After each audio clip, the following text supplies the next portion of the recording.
Vale Indonesia atau emiten berkode saham INCO per 31 Maret 2024 mencatat laba bersih 6,19 juta dolar Amerika atau turun 96% dari periode yang sama di tahun lalu senilai 168,71 juta dolar.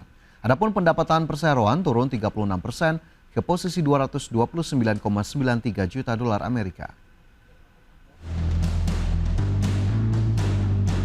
Vale Indonesia emiten berkode saham INCO per 31 Maret 2024 mencatat laba bersih 6,19 juta dolar Amerika.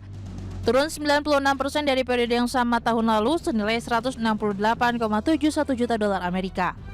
Pendapatan INCO turun 36% ke posisi 229,93 juta dolar Amerika dari posisi sama tahun lalu sebesar 363,18 juta dolar Amerika.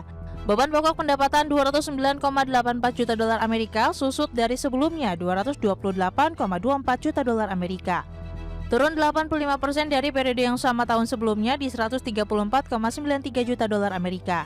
Beban usaha 6,30 juta dolar Amerika berkurang dari 11,74 juta dolar Amerika.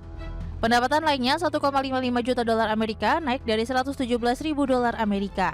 Beban naiknya 635.000 dolar Amerika menipis dari periode yang sama tahun lalu sebesar 9,23 juta dolar Amerika.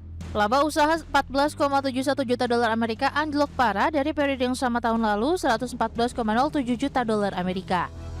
Bagian laba bersih entitas asosiasi 63 US dollar dari nihil.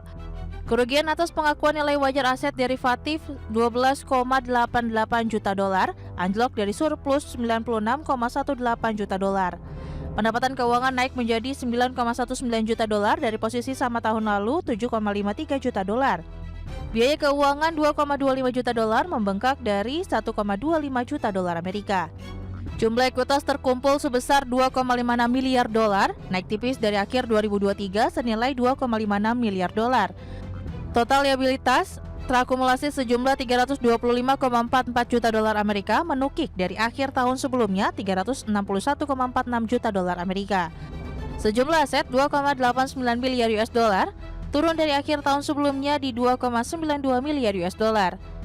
Tim Liputan, IDX Channel.